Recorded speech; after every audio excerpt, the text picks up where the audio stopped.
నమస్తే welcome to Y news నేను Pushpa bulletin లో ముందుగా హెడ్లైన్స్ పంప ఆయకట్టుకు మహర్దశ అభివృద్ధి పనులకు భూమి పూజ పల్లెలకు జనసేన ప్రచార రథాలు ఆవిర్భావ వేడుకలకు ఆహ్వానాలు రాజమండ్రిలో అగ్ని ప్రమాదం గోడౌన్లో చెలరేగిన మంటలు బోరుగడ్డకు పీటీ వారెంట్ అదుపులోకి తీసుకున్న గుంటూరు పోలీసులు ఈ నెల 14న చిత్రాడలో జరిగే జనసేన ఆవిర్భావ సభకు జయకేతనం నామకరణం చేసినట్లు మంత్రి నాదెండ్ల మనోహర్ తెలిపారు. పవన్ కళ్యాణ్ ఈ పేరు పెట్టినట్లు ఆయన మీడియా సమావేశంలో వెల్లడించారు. చరిత్ర ప్రసిద్ధిగాంచిన ప్రముఖులు డొక్కా సీతమ్మ, పిఠాపురం జమీందార సూర్యారావు బహదూర్, మల్లాడి సత్యలింగ నాయకర స్వాగత ద్వారాలు ఏర్పాటు చేసినట్లు తెలిపారు. వచ్చిన ప్రతి ఒక్కరికి సదుపాయాలు కల్పించడం జరిగిందన్నారు. గురువారం సాయంత్రానికి అందరూ పిఠాపురం చేరుకుంటారని తెలిపారు. కార్యక్రమంలో ఎమ్మెల్యేలు పంతం నానాజీ, ఎమ్మెల్సీ హరిప్రసాద్ తదితరులు పాల్గొన్నారు.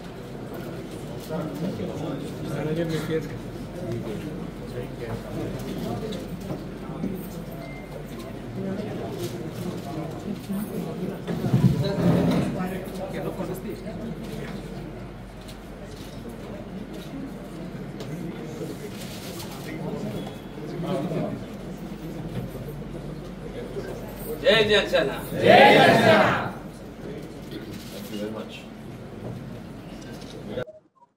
అందరికి నమస్కారం అండి. జనసేన పార్టీ 12వ ఆవిర్భావ దినోత్సవం పిఠాపురంలో జరుపుకుపోతున్న ఈ సందర్భంలో ప్రతిరోజు సమిష్టిగా మా నాయకులందరూ కూడా అద్భుతమైన ఏర్పాట్లు,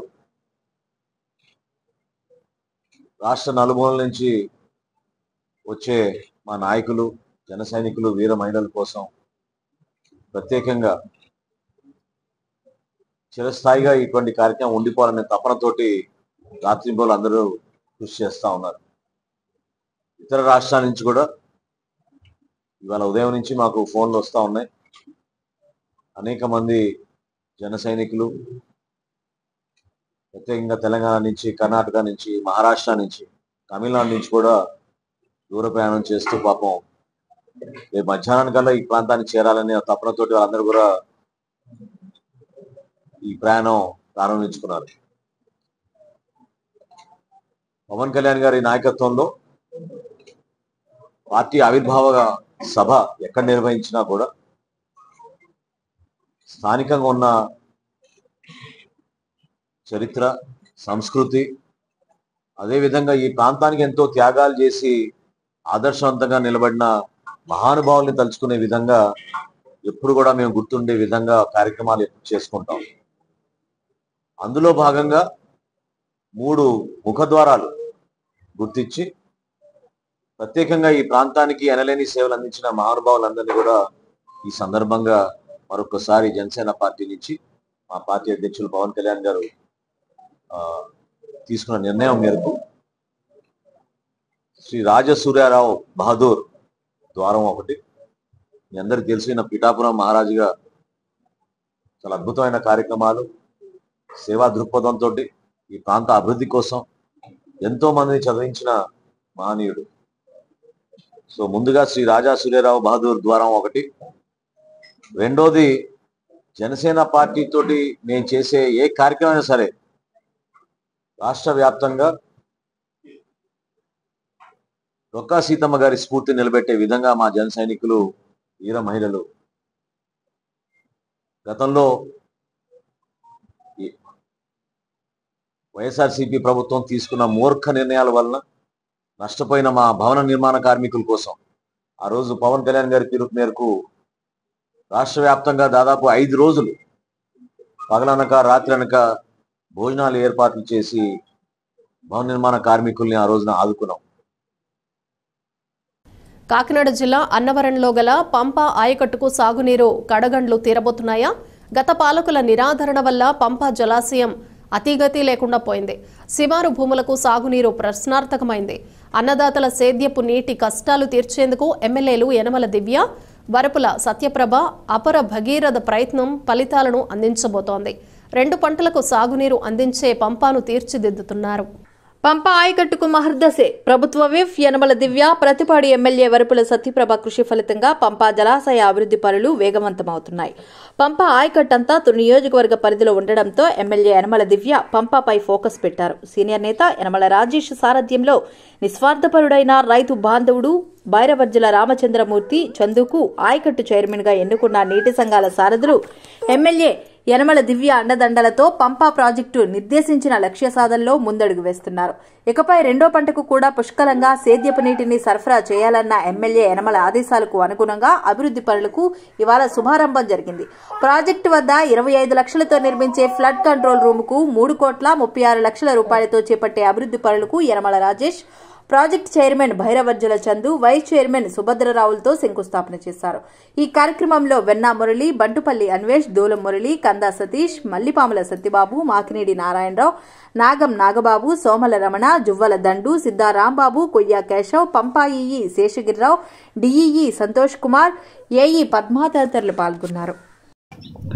మరి ఈరోజు మన ఇరిగేషన్ వారు ఏర్పాటు చేసినటువంటి శంకుస్థాపన కార్యక్రమంలో పాల్గొనడం జరిగింది. మరి ఇది గతంలో ఎప్పుడూ లేకుండా ఈ ప్రాజెక్టు కట్టిన దగ్గర నుండి కూడా పంపా ప్రాజెక్టు ఎప్పుడూ కూడా జరగనటువంటి కార్యక్రమాలు ఈరోజు మన గౌరవ శాసనసభ్యురాలు యనమల దివ్య గారి ద్వారా, అలాగే మరి ప్రతిపాడు శాసనసభ్యురాలు మన సత్యప్రభ గారి ద్వారా కూడా ఈ శాంక్షన్ చేయించడం ఎస్డిఎంఎఫ్ ఫండ్ ద్వారా మరి 3,36 లక్షలు ఇంచుమించుగా గేట్లకి రిపేర్ల నిమిత్తం ఇవ్వడం జరిగింది. అలాగే మరి ఇది ఎస్డిఎంఎఫ్ ఫండ్ ద్వారా కూడా ఇక్కడ మనకు ఫ్లడ్ కంట్రోల్ రూమ్ కింద ఒకటి ఏర్పాటు చేయాలని ఈ పైన ఇది 25 lakhs తోటి ఇది కూడా చేయడం జరిగింది. ఇది వాళ్ళ ఇద్దరు ఎమ్మెల్యేల యొక్క గ్రాంట్ ద్వారా వాళ్ళు సాధించి మనకి ఇవాళ రైతులందరికీ కూడా ఉపయోగకరంగా ఏర్పడడానికి కారకులయ్యారు. అలాగే మన ఈ గారు, అలాగే మరి ఇక్కడ ఉన్న లోకల్ ఇరిగేషన్ సిబ్బంది కూడా మనందరికీ సహకరించారు. చైర్మన్ గారు కూడా మంచి అనుభవజ్ఞుడు. అలాగే మనం ఈ రైతులందరూ కూడా దీన్ని ఉపయోగించుకోవాలని మనసారి కోరుకుంటున్నాం. నా పేరు Seshagiri Rao, executive engineer, irrigation department. State disaster management funds కింద మన పంపా ప్రాజెక్ట్కి దాదాపుగా 6 దశాబ్దాల తర్వాత గేట్స్ రీప్లేస్మెంట్ కోసం 3.36 కోట్లు, ఫ్లడ్ కంట్రోల్ రూమ్ కింద దాదాపు 25 లక్షలు అమౌంట్ శాంక్షన్ చేసి ఉన్నారు. సో మన లోకల్ ఎమ్మెల్యేస్ అయిన యనమల దివ్య గారు, యనమల మామూలుగా సత్యప్రభ గారు ఇద్దరు సహకారంతో మేము ఈ పనులు శ్రీకారం చుట్టాము ఈరోజు. సో బిల్డింగ్ కోసం శంకుస్థాపన కార్యక్రమం ఇచ్చేసిన మన యనమల రాజేష్ గారు, ప్రాజెక్ట్ చైర్మన్ చందు గారు, శ్రీరామచంద్రమూర్తి గారు, మా స్టాఫ్, ఇతర డైరెక్టర్లు, నీటి సంఘం డైరెక్టర్లు అందరూ ఉన్నారు ఇక్కడ. ఈ రోజు నుంచి పనులకు శ్రీకారం చుట్టడం జరిగింది. త్వరలోనే ఈ రాబోయే 2-3 నెలల్లో సివియర్గానే పనులు జరుగుతాయని మేము ఆశిస్తున్నాం. వేసవికాలం కాబట్టి రెండో పంట కూడా ఈ సంవత్సరం కుదులుకున్న రైతులందరూ త్యాగం చేశారు. దానికి పనులు మాత్రం పూర్తి చేసే మేము సమాధానం చెప్పాల్సి వస్తుంది. ఎందుకంటే వాళ్ళు పంపా ప్రాజెక్టు పైన ఉన్న పోలవరం ప్రాజెక్టు కూడా ఎక్విడేట్ కడుతున్నారు. దానివల్ల నీళ్లు తీయడం జరిగింది. నీళ్లు లేకుండా పోయింది ప్రాజెక్టులు ప్రస్తుతానికి. సో దాన్ని మనం ఎట్టి పరిస్థితులైనా గేట్లు కంప్లీట్ చేసి పూర్తి చేద్దామని మేము ఆశిస్తున్నాం. సభా వేదిక మీద ఈ రాజేష్ గారికి, ఈ గారికి, అలాగే డిఈ గారికి హృదయపూర్వక నమస్కారాలు తెలియజేసుకుంటూ, ఈ ప్రాజెక్టు 6 దశాబ్దాల క్రితం ముందు నుంచి కూడా ఏ రకమైన రిపేర్లకి నోచుకోలేదు. ఇప్పుడు శాసనసభ్యురాలు యనమల దివ్య గారు, అలాగే సత్యప్రభ గారు పూనుకుని మా ప్రెసిడెంట్లు, చైర్మన్ మేము అడగగానే ఈ రిపేర్లన్నిటికీ ఆమోదముద్ర వేసి మాకు ఫండ్స్ రిలీజ్ చేశారు. దీని మూలంగా కార్యక్రమాలు మొదలయ్యాయి. ఈ సంవత్సరం రెండో పంటకి ఇవ్వలేకపోయాం, కానీ వచ్చే సంవత్సరం నుంచి ప్రతి సంవత్సరం రెండో పంటకి ఇస్తామని సభాముఖంగా మేము చెప్తున్నాం. రైతులు ఎవరు కూడా దీని మీద ఏ రకమైన ఇది పెట్టుకోకుండా ఈ సంవత్సరం మాత్రం మాకు సహకరించినందుకు వారికి పూర్తిగా ధన్యవాదాలు తెలుపుకుంటున్నాం. గేట్ల రిపేర్ కూడా త్వరితగతిన పూర్తి చేస్తానని ఈ గారు, ఎస్ఐ గారు కూడా మాట ఇచ్చారు. అలాగే దీని మీద పర్యవేక్షణ దివ్య గారు చేస్తున్నారు. ఇవన్నీ చేస్తున్నందుకు ఆవిడకి హృదయపూర్వక నమస్కారాలు. జనసేన రథ చక్రాలు గ్రామాల్లో చక్కర్లు కొడుతున్నాయి. రండి చిత్రాడకు రారండోయ్ అంటూ జన సైనికులు ఊరూరా వెళ్లి పార్టీ ఆవిర్భావ వేడుకలకు ఆహ్వానం పలుకుతున్నారు. ఇందులో భాగంగా కాకినాడ జిల్లా సామర్లకోటలో జనసేన ప్రచార రథాలను జిల్లా అధ్యక్షుడు తుమ్మల రామస్వామి ప్రారంభించారు. ఈ సందర్భంగా రామస్వామి మాట్లాడుతూ జన సైనికులు ఇంటింటికి వెళ్లి అందరినీ ఆహ్వానించాలని కోరారు. ఈ కార్యక్రమంలో సీనియర్ నాయకులు మంచం సాయిబాబా, పొలమరశెట్టి సత్యబాబు, పిట్టా జానకి రామారావు, కొప్పిరెడ్డి నాగబాబు, చిన్నబాబు, వెంకన్నబాబు తదితరులు పాల్గొన్నారు. ఈ నెల 14వ తేదీ నాడు అంటే రేపు వచ్చే శుక్రవారం నాడు మన కాకినాడ జిల్లా పిఠాపురం నియోజకవర్గానికి సంబంధించినటువంటి చిత్రాడ గ్రామంలో జనసేన పార్టీ 12వ ఆవిర్భావ సభ జరగబోతా ఉంది. ఆవిర్భావ సభ విజయవంతం అవ్వాలని పెద్దాపురం నియోజకవర్గంలో ఉన్నటువంటి ప్రతి కార్యకర్తకి జనసేన ఆవిర్భావ సభ జరుగుతుందని తెలియజేయడం కోసం ఈరోజు ఆటోల ద్వారా ప్రచారం చేయడం జరుగుతూ ఉంది. ఈ ప్రచారానికి ఈ ఆటో ప్రచారానికి ప్రారంభించడానికి మా పెద్దాపురం నియోజకవర్గానికి జనసేన కేంద్ర కార్యాలయం నుండి పంపించబడినటువంటి సమన్వయకర్త అయినటువంటి కిరణ్ ప్రసాద్ గారి చేతుల మీదుగా ఈరోజు ఈ ఆటో ప్రచారం ప్రారంభించుకోవడం చాలా ఆనందకరం. మీ అందరికీ ఈ సందర్భంగా తెలియజేస్తా ఉన్నా, రేపు జరగబోయేటటువంటి ఆవిర్భావ సభ కాదు, ఇది విజయోత్సవ సభ. ఇది లక్షలాది మంది ప్రజలు హాజరవబోతూ ఉన్నారు. అందరికీ కూడా కాకినాడ జనసేన పార్టీ కాకుండా ఆంధ్రప్రదేశ్ రాష్ట్ర జనసేన పార్టీ నాయకత్వం మొత్తం వచ్చేటువంటి అభిమానులకు కానీ కార్యకర్తలకు కానీ పవన్ కళ్యాణ్ గారి యొక్క శ్రేయస్సు కోరుకునే ప్రతి ఒక్కరికి కూడా స్వాగతం సుస్వాగతం తెలియజేస్తా ఉన్నా. కాకినాడ జిల్లా అధ్యక్షుడిగా మీ అందరినీ ఒకటే కోరుకుంటా ఉన్నా, ఈ రాష్ట్రం దశ దిశ మార్చగలిగినటువంటి వ్యక్తి పవన్ కళ్యాణ్ గారు.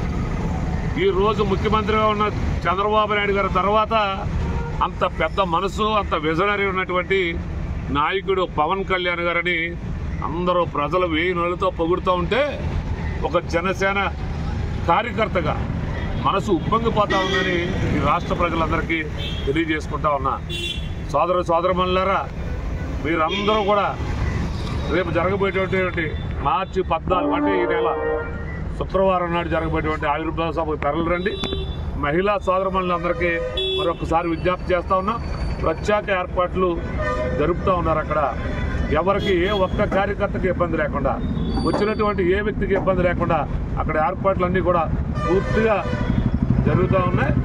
అందరికీ ఏ విధమైనటువంటి లోటు రానివ్వకుండా సభ జరుగుతోంది. మిమ్మల్ని అందరినీ ఆఖరిగా కోరుకునేది పవన్ కళ్యాణ్ గారి యొక్క కోరికను మనం అందరం గౌరవించాలి. అందరం ఎంత శ్రేయస్సుకు వచ్చామో అంతే క్షేమంగా తిరిగి ఇంటికి వెళ్ళేలాగా మనం అన్ని జాగ్రత్తలు తీసుకోవాలని పవన్ కళ్యాణ్ గారు పదే చెప్తా ఉన్నారు. మిమ్మల్ని అందరినీ కూడా మనస్ఫూర్తిగా కాకినాడ జిల్లాలో జరుగుతున్నటువంటి ఆవిర్భావ సభకు మీరు అందరూ తరలి రావాలని మనస్ఫూర్తిగా కోరుకుంటూ సెలవు తీసుకుంటారు. రాజమండ్రి సెంట్రల్ బోరుగడ్డ అనిల్ కుమార్ ను గుంటూరు పోలీసులు అదుపులోకి తీసుకున్నారు. మధ్యంతర బెయిల్ పూర్తి కావడంతో నిన్ననే సెంట్రల్ జైలుకు వచ్చిన అనిల్ కుమార్ ను గుంటూరు జిల్లా పట్టాభిపురం పోలీసులు పీటీ వారెంట్ పై అదుపులోకి తీసుకున్నారు.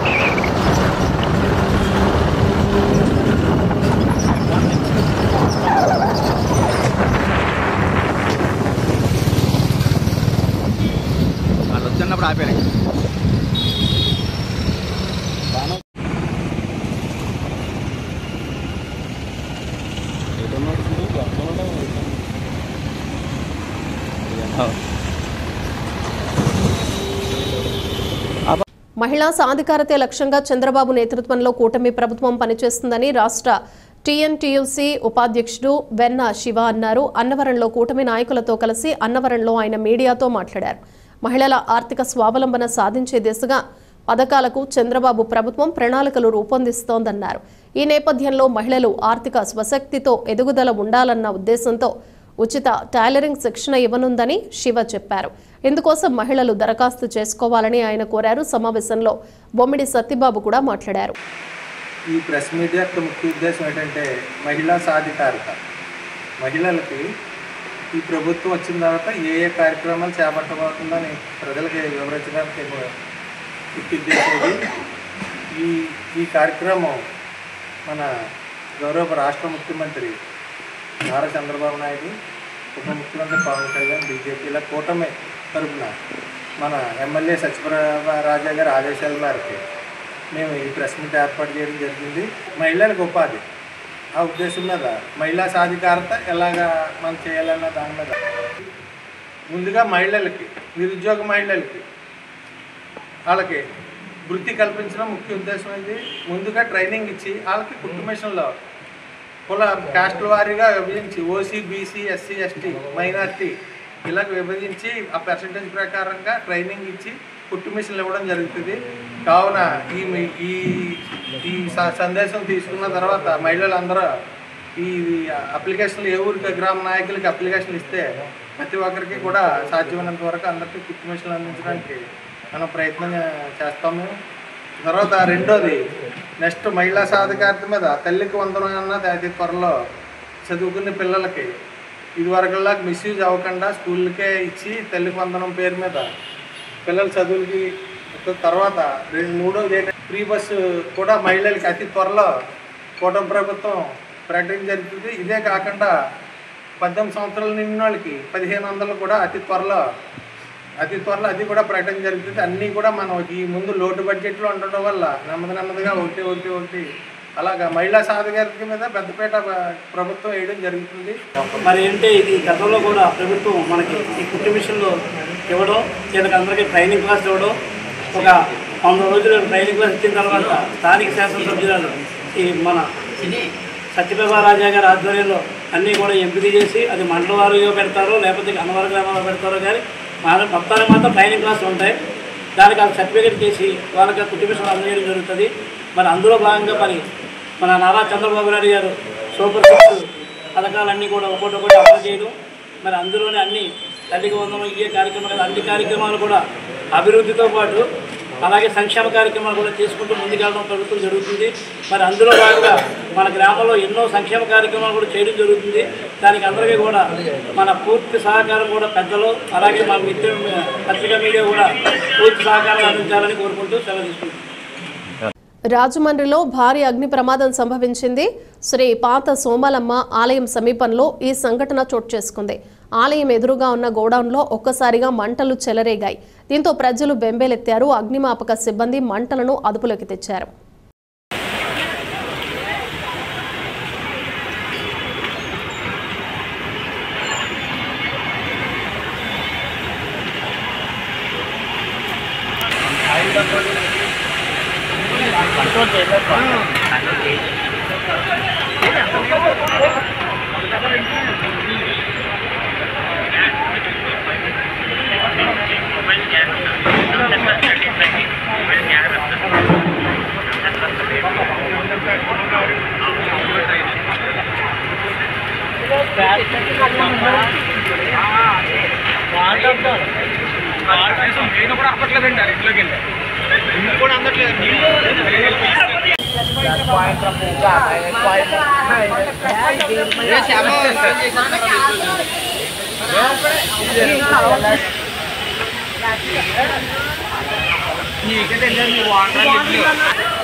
అనకాపల్లి పోలీసులు జగత్ కిలాడిని శ్రీకృష్ణ జన్మస్థానానికి పంపించారు. అనకాపల్లి జిల్లా రావికమతం మండలం కొత్తకోటకు చెందిన మగలతూరి మణికంఠ అనే వ్యక్తి అనకాపల్లి పట్టణంలోని కొత్తూరు జంక్షన్ వద్ద ఓ కారు అద్దాలు పగలగొట్టి చోరీకి పాల్పడ్డాడు. దీనిపై కేసు నమోదు చేసిన పోలీసులు మణికంఠను అరెస్ట్ చేశారు. అతని నుంచి 2 ద్విచక్ర వాహనాలు, 1,50,000 విలువ చేసే అపహరణ సొత్తును స్వాధీనం చేసుకున్నామని డీఎస్పీ శ్రావణి తెలిపారు. అతను ఒక హ్యాబిచువల్ సస్పెక్ట్ అండి. ఇతను ప్రీవియస్లీ ఒక కార్ గ్లాస్ బద్దలు కొట్టి అనకాపల్లి డాబా దగ్గర cash and gold and bike దొంగతనం చేయడం, ఐఫోన్ దొంగతనం చేయడం జరిగింది. దీంట్లో భాగంగా మాకు రికవరీలో ఒక జత చంపసవరాలు, ఒక జత బంగారు చెవితిద్దులు, ఒక గొలుసు అండ్ ఒక లేత ఆకుపచ్చ రంగు యాపిల్ ఐఫోన్ అండ్ ఒక 2 బైక్స్ మేము టోటల్లీ ఈ అఫెండర్ దగ్గర నుంచి సీజ్ చేసుకోవడం జరిగింది. ఇతను ఆల్రెడీ కూడా క్రైమ్ నెంబర్ 103/2024లో కూడా ఇన్వాల్వ్ అయి ఉన్నాడు. ఇతను ఒక సస్పెక్ట్. బులెటిన్ ముగించే ముందు హెడ్లైన్స్ మరోసారి. పంప ఆయకట్టుకు మహర్దశ, అభివృద్ధి పనులకు భూమి పూజ. పల్లెలకు జనసేన ప్రచార రథాలు, ఆవిర్భావ వేడుకలకు ఆహ్వానాలు. రాజమండ్రిలో అగ్ని ప్రమాదం, గోడౌన్లో చెలరేగిన మంటలు. బోరుగడ్డకు పీటీ వారెంట్, అదుపులోకి తీసుకున్న గుంటూరు పోలీసులు. ఇవి బులెటిన్ విశేషాలు. Keep watching Y news.